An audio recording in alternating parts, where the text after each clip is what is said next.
either one of these any good? Wow, this is a good movie. It's pretty good. Yeah, well, the director from yesterday doesn't think so. It stinks. You sorry? You waste our film. It's so bad. Well, we've got monsters of different sorts to talk about this weekend in the movie offerings, and we'll dig in. Welcome. This is the Screening Room Podcast, and she is Hope Madden. He's George Wolf. And we are from madwolf.com. Let's start with the big one opening nationwide. A journey across a dystopian future America follows a team of military-embedded journalists as they race against time to reach D.C. before rebel factions descend upon the White House. It's civil war. Mr. President, do you regret the use of airstrikes against American citizens? We're moving to D.C. today. We need to go down there. They shoot journalists on sight in the Capitol. Every instinct in me says this is death. Blooded.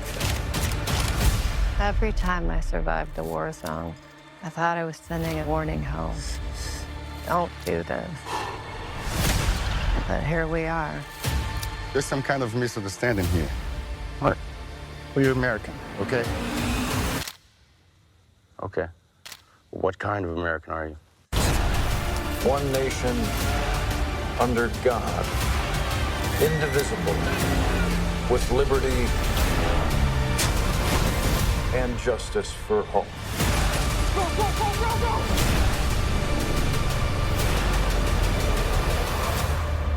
God bless America.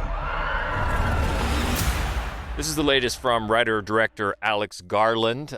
His directing, he did Ex Machina and Annihilation. Love that. But before that, he was the writer for both 28 Days Later. 28 Days Later. Never Let Me Go. And Never Let Me Go. Yes, talented filmmaker.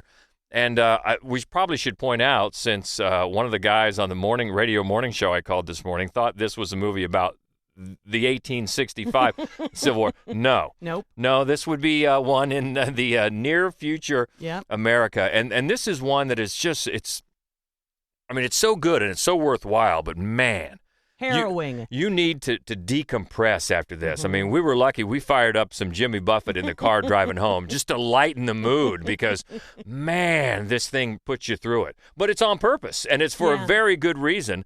Obviously, Civil War, that's where it just drops you into. And I think they asked us this on TV this morning about, is there any, build-up as to how or why? No. You just dropped in because Garland is probably figuring we're living through such a divided country right now. We can probably guess how we got there. You know, one of the other things I thought was really smart was that it does not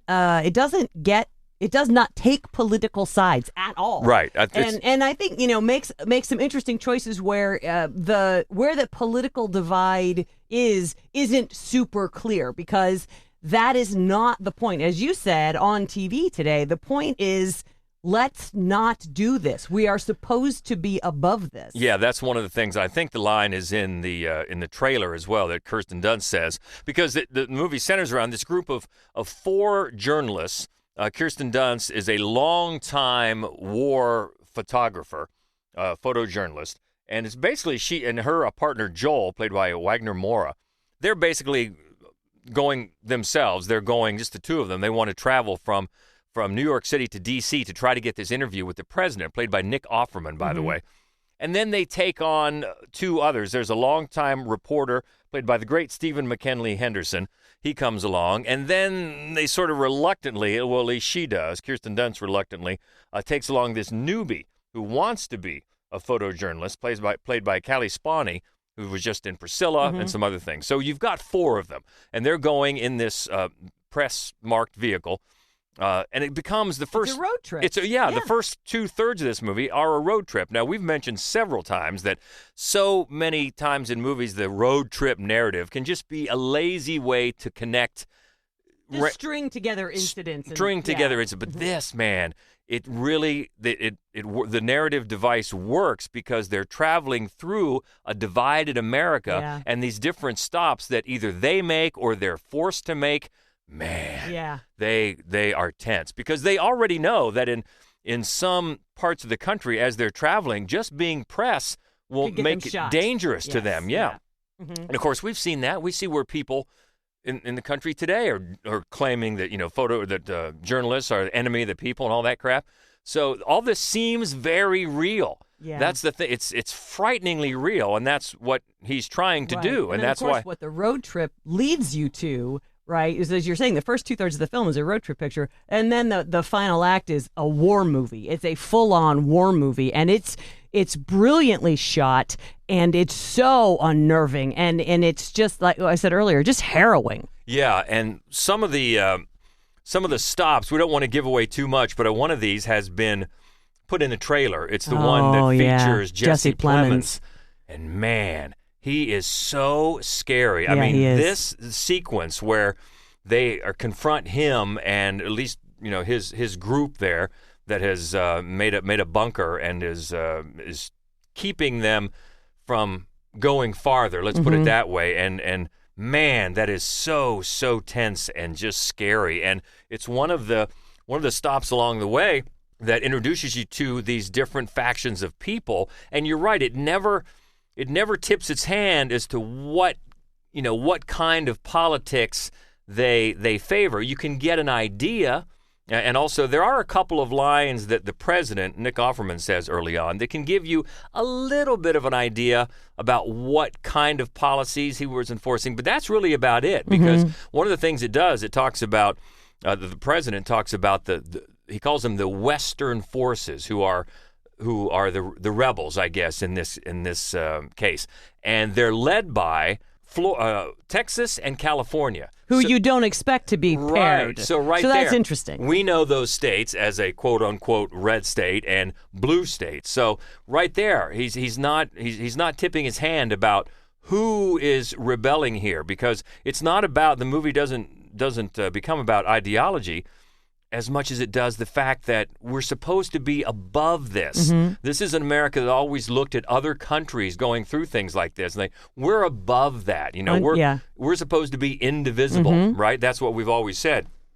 And the warning that the line that Kirsten Dunst's character says, that I think has made it into the trailer, about every time I've been in a war zone, I thought I was sending back a warning to us, don't do this. And that's really the underlying, I think, the underlying theme of this movie. Look at this. Yeah. Look at how it just turns your stomach. Yeah. Don't do this, because anybody that's living here in America right now, or just even outside and looking at what we're going through, if you don't think that that we're down the road where this could happen, I mean, come on. Right. We are so divided right now, and I think that is what this movie is saying, that we can still be divided, but when it gets to the point where we look at the other side of our argument as inhuman and just kill them, that's where you just have to stop and take a long, hard look at everything. We can still disagree about things, but when you just dehumanize people because they don't agree with you, next thing you know, you're killing them, and it's civil war. I think it's important to point out that this isn't one of those movies that's like a message film and you're not going to enjoy. This is everything a movie needs to be. It is cinematic. It's edge of your seat. It's incredibly well constructed. The performances are amazing. It's breathtaking in the way it's shot.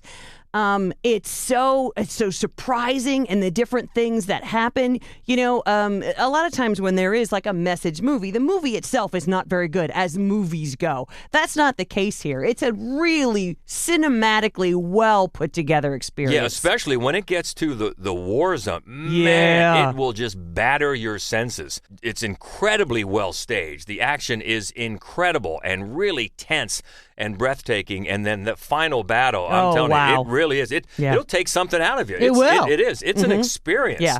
It really is. And it is so worth seeing, though, but just be ready, because it's brutal. Yeah. And you see some sights, and again, some of these are in the trailer with things like the Lincoln Memorial being blown up. I mean, you just cannot believe what you're seeing, and it's so well done, and it feels so authentic and believable. That it's just an incredible experience, an incredible vision that is pulled off with really some really great craftsmanship, and you're right, some great performances too. Yeah. I mean, Kirsten Dunst has never been better. No, she has. It's just really, really solid, and and the word that we keep coming back to is harrowing, and Yeah. that's what it is. But it's a really worthwhile and necessary experience, and definitely one of the best films of the year so far, and that is Alex Garland's Civil War, in theaters now. Well, let's go to a horror thriller next. After raising an unnervingly talented spider in secret, 12-year-old Charlotte must face the facts about her pet and fight for her family's survival when the once charming creature rapidly transforms into a giant flesh-eating monster. It's called Sting. Could a spider grow in a couple of hours?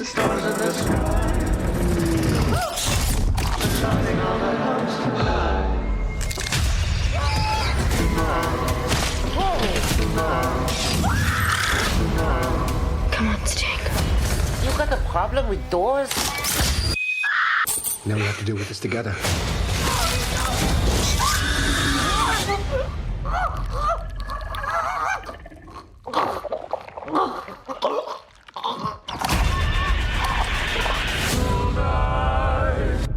Writer-director Kaya Roach Turner made a movie a few years back called Wormwood, Road of the Dead, and it was super fun. It was a Mad Max zombie film, and I didn't love the sequel, actually, but we both did. We really enjoyed the original, and I would not necessarily have thought that this movie, though, was in him. Not that, I mean, I think Wormwood showed that he's a very solid filmmaker, horror filmmaker in particular, but Sting is so polar opposite in terms of the genre. It's all inside this building, and it's got sort of a Joe Dante vibe about it, right? The building itself is supposed to be like this sort of rundown Bronx apartment building where the little girl's actually great aunt owns it, and there's cockroaches, but actually once you're in it, it's an incredibly cool looking building. And even though everybody's like, they're complaining about their apartment, I'm thinking to myself, I would love to live in this apartment. The colors are great. The furniture's cool. You know what I mean? The opening sequence with the credits and the things like that gives you the entire backstory in the most absolutely ingenious way.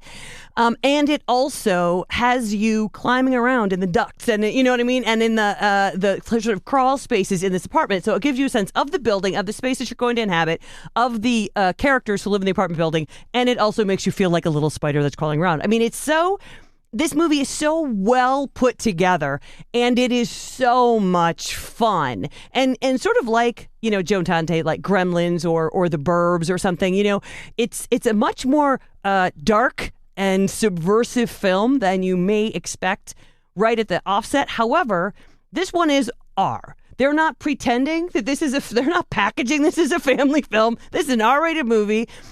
A lot of people die. They die in a gory way. And it's just like a trigger warning. Pets die. The pets are going to die. So if that's going to be a problem for you, then don't go. And but it's such a cleverly, visually crafted film, and a lot of the effects are not computer generated. There's a lot of natural. Practical. Sorry. There's a lot of practical effects in this film, which just makes it that much better. Oh, yeah, love it. I loved it. I had a ton of fun with this movie. Be ready if you have anything, like you said, any fear of spiders. This is not going to be happy. It's not going to be happy time. No, not at all, no. But if you like horror movies and you're afraid of spiders, I think that this is a good choice for you. Yeah, all in. And that's in theaters now, and it's called Sting. Well, let's have some more monsters for an action horror thriller. A father and his twin teenage sons fight to survive in a remote farmhouse at the end of the world. It's called Arcadian. I don't want to hide from them anymore.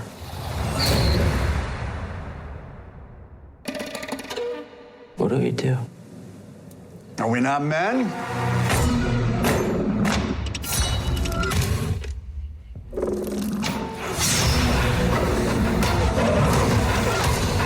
What are they doing? They trapped us in. They're crawling up from underneath us. They'll break in any second. You need to trust me.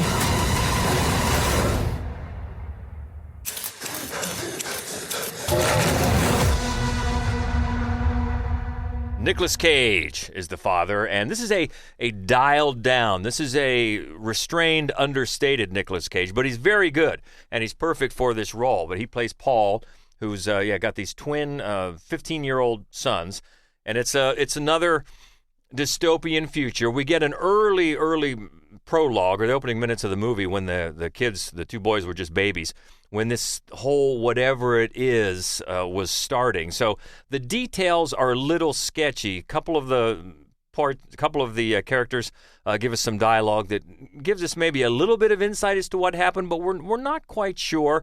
But it really doesn't hamper the fact that we get brought into this family's quest for survival, and really another family down the road a little bit. They're both in these isolated farmhouses, and by day, they just go about their business of sustenance and survival because they got to be indoors by nightfall, because when the night comes, so do the monsters, so do the creatures, and they want in badly. But if you can make it through the night, then you're good for the rest of the day.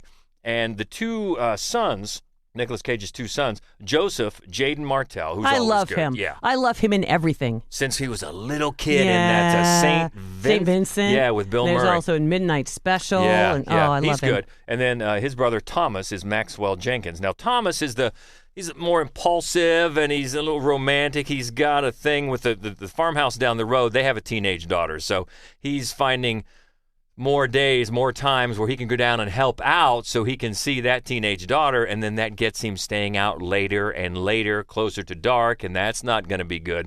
And then Jaden Martell, Joseph, he's the introspective, quiet thinker, and what he's been doing, he's been studying the way that these monsters come and attack every night, and he thinks he sees a pattern, and he thinks that what they're doing is testing and planning, and he is absolutely right. So things will escalate, and the themes are not new. As the movie goes along, it sort of leans YA. It really does, because the teens get more involved, and the story becomes more about them having to take on adult responsibilities and learn about the things that really matter in life, things that they cherish and loss and sacrifice.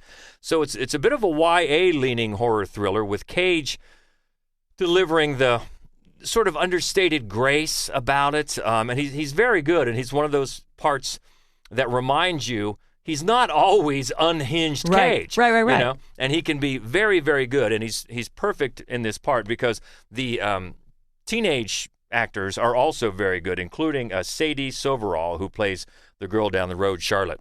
But anyway, Jaden Martell, he's right about the monsters planning, so they find a way to get even more dangerous. And when they do, there's an interesting creature design. Now, a lot of this is CGI, but it's pretty effective. And the monsters might remind you of a monster or two in a movie that you've seen, but they do have one very unique trait about them, which is pretty scary when they pull it out, and it'll get your attention big time. Now, this one is rated R. I mean, this is bloody. This is definitely bloody. So be aware of that. But it's effective. I mean, they're not reinventing anything. The director is Benjamin Brewer. The writer is Michael Nylon. And they're not reinventing anything here, but what they are doing, they're doing it pretty well, with some thrills and some scares and some monsters and some good performances that make the YA type of themes land a little better than most. And those YA themes that are prevalent, they're not pandering. Right. Which is very welcome in a movie like this. So yeah, I think this is a nice little horror thriller that's out in theaters now, and it's called Arcadian. Let's stay in theaters for a mainly foreign language film, an adventure comedy fantasy. A group of archaeologists and the black market of historical artifacts are the backdrop for La Chimera. Vad säger inte Malik?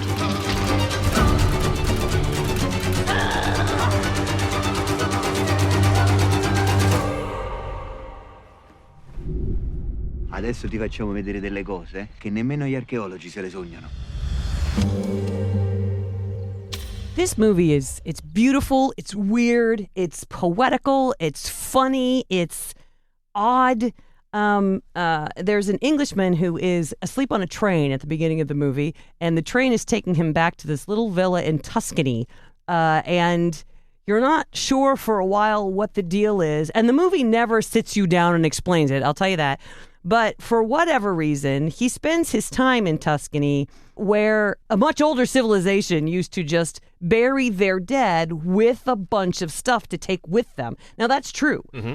And so he and I think a lot of cultures did that at one point, yeah. But it's right under your feet there. And so he and some of the other just sort of, low-life goofballs in this villa, they dig around and they find this stuff and they sell it on the black market. And so Arthur, the Englishman, played by Josh O'Connor, he somehow has the knack, the gift of finding it. It's kind of like when, old-time sort of water diviners where they walk around, with like a stick sort of, and it's just like that.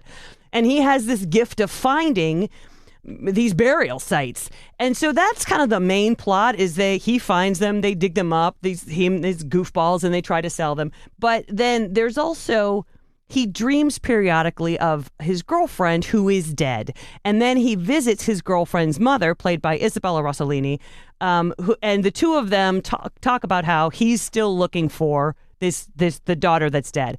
And they don't dwell on that either. They don't dig into it. But the sense that you get, because the film definitely has magical realism touches to it, absolutely, is that he's not necessarily looking for these items. He's maybe looking for a way to retrieve her from the land of the dead, right? In this and there's so much about the movie that is very poetic in that way. Isabella Rossellini is playing a woman who's probably in her 90s, right? So she's playing much older than she is. She does a great job. And there's just such a sense of almost the whole population of this area made me think of locusts. They're all sort of feeding off of what is already there, and nobody seems to have a job. And it's just odd, but it's also really charming, like a very, very charming film. It's a very unusual, beautiful, lovely movie. And if you get a chance to catch it in theaters, I recommend it. Yeah, this is co-writer and director Alice Rohrwacher, and it's out in theaters now, called La Chimera. Got a horror movie next in limited theaters. A young woman arrives in the Chicago suburbs and begins to suspect that something terrible has happened to her missing cousin, but soon realizes that her greatest fears don't even begin to scratch the surface. This is called Invader.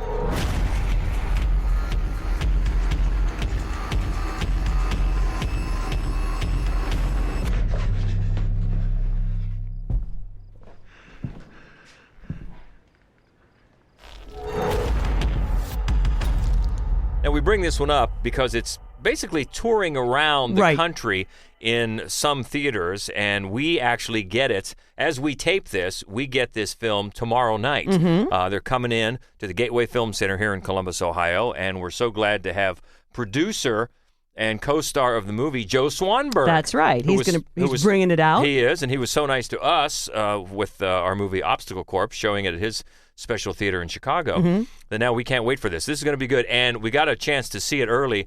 And here's another one where the term harrowing can come up. Oh my God! Because yes. this is one. This is only about 70 minutes long, but it puts you through it. It does. It's lean. It's mean. It dives right in, and it's a home invasion film. It's a home invasion thriller, and they can be harrowing to start with, but this really does it in a very different sort of way. And it's writer-director Mickey Keating, and it's funny because it doesn't seem like one of his films to me. My favorite of his films up to now is called Darling, which is sort of a descent into madness. It's very pretty. It's black and white, whereas this is just it's all handheld, and there's a lot of death metal periodically. It's like an assault on you, the viewer, the whole time, and it works so well to get you constantly on edge with the main character, Anna, who she just took a bus in to Chicago to visit her cousin. They got in very late. She can't get her cousin on the phone, and the bus stop is deserted, and she has to call a cab, and when the cab gets there, so there's all of this right off the bat. All of these very disconcerting things happen even before she finally gets to the house. It's so well crafted in the way that it just ratchets up tension. Yeah, it really puts you through it, a different kind of experience, like we talked about Civil War being an experience. Yeah, your gut is kind of clenched the whole time. It reminded me of a few other movies. funny games maybe in the way. Also, there's a little Silence of the Lambs in there. The Strangers a little bit because it is a home invasion movie. But it just doesn't let up. It really doesn't. And I think the last act is fascinating. Yeah. It's interesting. It's quick moving. I love it. It's not, I think, what you expect. I don't think it's where you think it's going. And it's the way it's filmed as well. It's a little bit of it's very shaky cam, very handheld, little cinema verite type of thing going on. But it really pulls you in and immerses you in this so that you're a little out of breath. You feel like you're running along and trying to catch up. And it's even though it's only 70 minutes, you feel like you've been through something. Yes. Yep. So if you get a chance to see it in your area, do so, and hopefully it'll get a wider release, maybe hit streaming or whatever. But this is one, if you like this type of horror thriller, man, this is one that will make you sweat, and make you hold your breath. And well done all the way around. And it is called Invader. And we'll finally lighten the mood with one more this week, a comedy crime thriller. When Ray discovers that his wife is cheating on him, he decides he's going to kill himself. His plans suddenly change when a stranger mistakes him for a low-rent hitman in LaRoy, Texas. Do you know a James Barlow? No. He was found run over and shot in the head. Run over? And shot in the head. I'm taking the case. You need a professional in this. But I don't think I need any help. Yes, you do. Police would love to know what I know. But you're not even a real detective. Who killed James Barlow? It's important that I find him. Can I take my break now? Yeah, Chad. That's fine. This guy's a maniac. It's important to finish things once we start them. Wait! What are you doing? Get off me! Get this guy knows something. I can see it in his eyes. You can't just go around drowning people. Well, that was one guy. First of all, this cast. So it's John Magaro, Dylan Baker, Steve Zahn. Right. It's, sort of a hillbilly noir kind of a caper movie, that's got a little bit of maybe...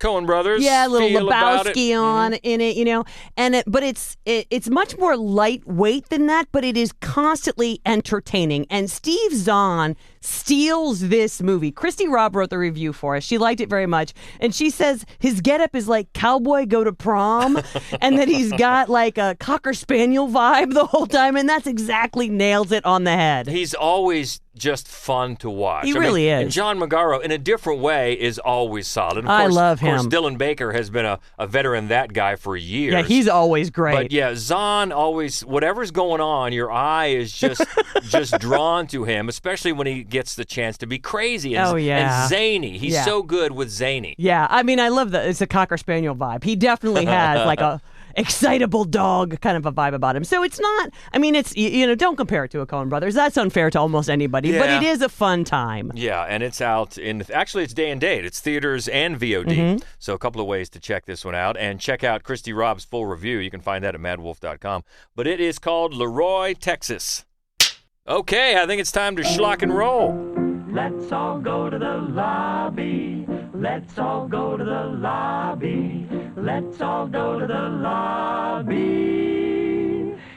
Time to check back into the lobby with Daniel Baldwin, a.k.a. the Schlocketeer, for more news and notes. What you got? Got a lot of stuff that people can watch this weekend and early next week. Okay.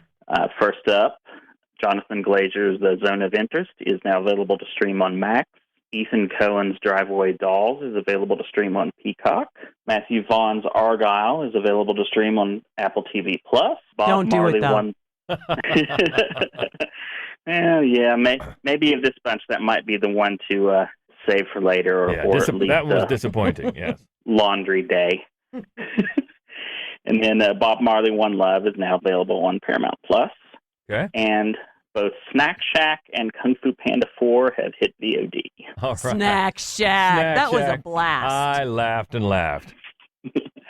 And speaking of laughing, Nightmares Film Festival alum and one of my favorite movies of the year so far, Hundreds of Beavers, is hitting VOD next week on the 15th. Nuts. That movie is nuts. It really is, and it's everywhere it goes. I mean, I can see that becoming just like a cult classic. Oh, absolutely. I mean, people just fall in love with that thing. Yeah. And then speaking of going crazy places, one day later on April 16th is when Immaculate is hitting VOD.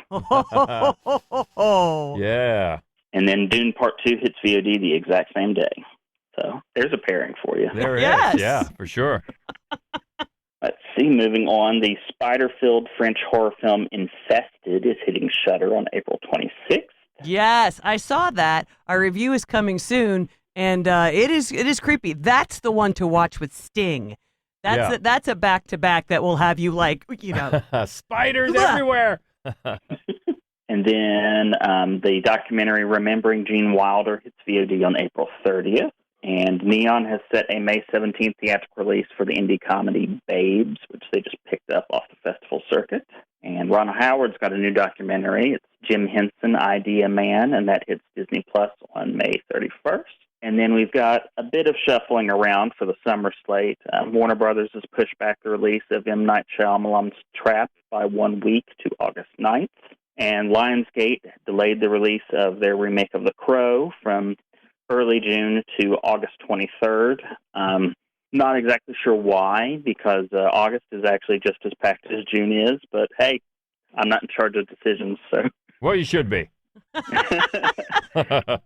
And then I've got two more for you.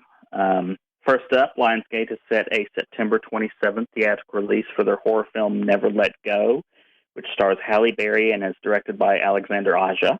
That should be an interesting pairing. Indeed. And then, lastly, Disney and Searchlight Pictures have set a December 6th theatrical release for Marielle Heller's new film, which is a horror comedy starring Amy Adams and Scoot McNairy called Night Bitch. Wow, Amy Adams. Yes, I saw that something is about awesome. that. For a minute, I thought it was a joke, right? Because of the premise, but it's not. Wow. I also love Scoot McNairy, but I mean, not in the same breath as Amy Adams, but still. Yeah, I believe she's playing a woman who believes she's turning into a dog at night. Exactly. Yeah, exactly right. So, yeah, I'll see how that plays out. All right, you can always catch up with Daniel for the latest news. Find him on the socials at The Schlocketeer. Thanks again. Hey, thanks for having me. Looking ahead to next week, got a couple of big releases in the theater, starting with the horror film Abigail. And the new Guy Ritchie Ministry of Ungentlemanly Warfare. One called Villains Incorporated. Did they do Funky Town? No? No. Sasquatch Sunset. Oh, The People's Joker. Yeah. That was a favorite at Nightmares Film Festival. Yes, it was. And also Blood for Dust. Okay, that's next week. But boy, a lot to talk about this week, especially Civil War. Then if you like the monsters, you've got the spiders and some other crazy monsters in Arcadian. And a lot going on. So what do you think? We always love to keep the conversation going. You can find us easily, Mad Wolf Columbus on Facebook, on Threads, and on Instagram. And, of course, the main website, all of our written reviews, and our other horror movie only podcast, which we're getting ready to record another one tonight. That's right. So it'll be out soon, called Fright Club. Find that all at madwolf.com. So many ways to keep in touch. We hope you will. Enjoy the movies. Until next week, she is Hope Madden. He's George Wolf. And this is the Screening Room Podcast. See ya. I do wish we could chat longer, but I'm having an old friend for dinner. Bye. Okay, everybody, that's a wrap.